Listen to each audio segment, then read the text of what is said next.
What is going on, you guys? It's your girl Diana, back at you with another YouTube video. These 7-star Samurott raids are just a few days away, so today I'll be going over some of the counters that me and my Twitch community came up with for what we think might be the best in order to take down these raids. So let's go ahead and hop into it.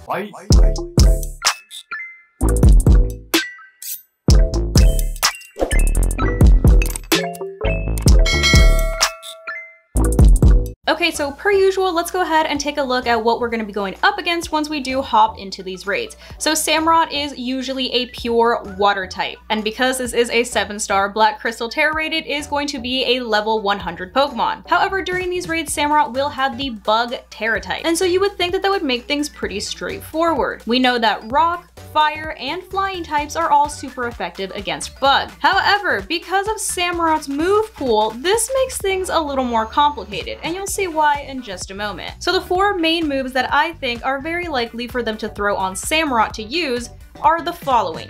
Number 1, Razor Shell. Razor Shell is Samurott's signature move, and it is a water type move, which means that it is going to be hitting those rock types that you were thinking about using pretty hard. And considering that Samurott is going to have a Bug Terra type, I would say that it's pretty reasonable to assume that Megahorn is going to be on there. And let me tell you, Megahorn is gonna hurt. It has 120 base power. Granted, it's only 85% accurate, but for whatever reason, whenever I go into these raids, it almost seems like even the inaccurate moves are 110% accurate, if you know what I'm saying. And the only other bug move that it can learn is Fury Cutter, so I seriously doubt that they would go that route when they have Megahorn available to them. And of course Terra Blast, but Megahorn is probably the most likely. Another move that I can definitely see them throwing on Samurott if they want to be annoying and have a check for every counter that you might want to bring is Ice Beam, which is of course going to hit your flying types for super effective damage. And so now at this point, Samurott has something to take out flying types, it has something to take out rock types, as well as fire types, considering it does have water type moves. So there goes our 3 super effective choices. But I know what you're thinking, okay, well maybe I can just bring something that doesn't do super effective damage but still packs a punch. Or maybe a Pokemon that might have a move that does super effective damage but just happens to not be one of those 3 types. I've heard some people throwing around things like Azumarill, Cloyster, but guess what? Samurott also learns Grass Knot, which means if you plan on bringing some water types, they're gonna get hit with super effective damage as well. And something tells me that besides these annoying moves, they're probably gonna throw something like a Swords Dance or some other type of setup move to make Samurott hit even harder. So you can see why this is gonna be a bit of a trickier raid than the past couple of raids that we've had. Not to mention, EV-wise, Samurott has an attack stat of 100 and a special attack stat of 108. And you know how they love to make them mixed attackers. So if I were you, I would expect to get hit on the special side and the physical side. But now that we know how annoying Samurott could be during these raids, let's take a peek at what me and my Twitch community have come up with for what we think might be the best to bring to these raids. So I will start off by saying that it does look like Corbinite might be the strongest option to bring to these raids,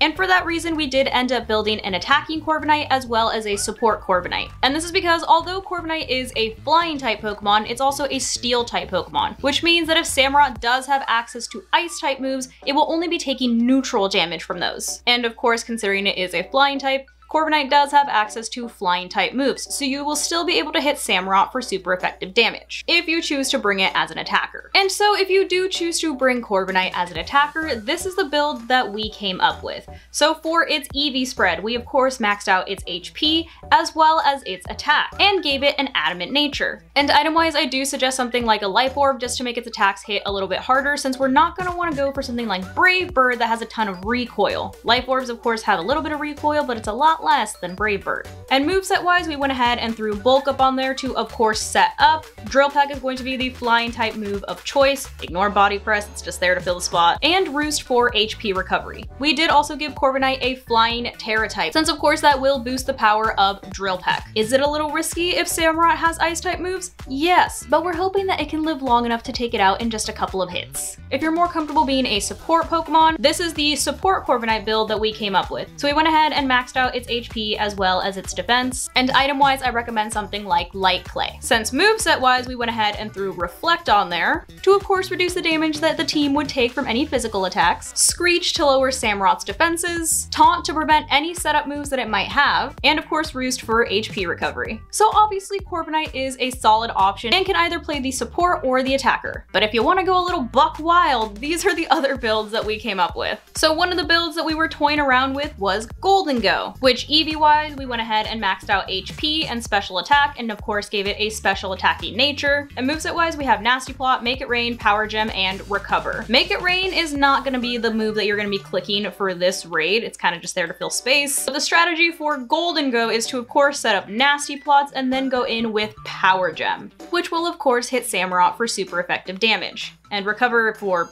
of course, HP recovery. Another attacker that we were toying around with was Iron Hands, which for Iron Hands we went ahead and maxed out its attack and HP. And moveset wise we went with Fire Punch, Drain Punch, Belly Drum, and Wild Charge once again is just on there to fill space. But the strategy behind Iron Hands is to set up a Belly Drum and then go in with Fire Punch. So Golden Go and Iron Hands do seem like pretty viable options as well, assuming that you have a good group of support Pokemon behind you. We were also batting around the idea of bringing a Fluttermane, however we all had concerns that Fluttermane might be a little squishy. But for Fluttermane's EVs we went ahead and maxed out its HP and special attack, and of course Fluttermane's ability is Protosynthesis, which you can either have one of your support Pokemon set up the sun, or you can have it hold a booster energy to activate its ability to make its attacks hit even harder. But the strategy that we were thinking if we do end up bringing a Fluttermane, which right now Fluttermane does seem like the least viable out of all the options that we've gone over, but moveset wise we went ahead and went with Calm Mind, Fake Tears, Mystical Fire, and Power Gem. Fake Tears is of course going to lower Samurott's special defense stat. We have Calm Mind on there to of course set up, and then you can either go in with Mystical Fire or Power Gem, since either one would hit for super effective damage. And for our final build that we came up with, we have Rideon, but not as an attacker, as a support Pokemon. You heard that right, folks. We went ahead and maxed out its defense and its HP, and threw Helping Hand, Breaking Swipe, Taunt, and Screech on it. And I know what you're thinking, why would you do that? Well, for starters, I will say that we did plan on making this thing an attacker. However, the only decent physical fire move that it had was Flare Blitz, and that's not something that you're going to want to use in raids because of the recoil. You're going to end up knocking yourself out in the process of trying to knock out the raid boss. But if you want to use Rideon, he has access to a lot of great support moves. But there you have it, that is all of the Pokemon that me and my Twitch community came up with in order to try to take down these Samurott raids. Like I said, this raid is definitely going to be a little trickier than the past couple of raids that we've had. It's definitely not as straightforward, and I'm sure there is also a ton of other options out there, so leave those suggestions down below in the comments, or leave any other build suggestions for the Pokemon that I did share with you guys. And of course, nobody's going to know exactly what the perfect build is until we're actually in the raids, because for all we know, it might not have Grass Knot, it might not have an Ice type move, and that'll make things a lot simpler for sure. But I think overall, just in general, I do still stand by the statement that I think that Corbinite might be the strongest option.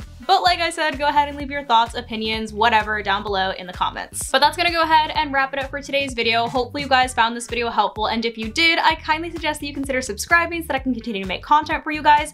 And if you were already subscribed and you would like another way to support the channel, feel free to check out the merch store. There is a link down below in the description that takes you to not only my merch store, but also all of my other socials so you can keep up with what I'm doing on a daily basis. But thank you guys so much for watching, and thank you to those of you who have joined the channel as members. I appreciate you all so much. I love you guys, and I will see you in the next video. Bye guys.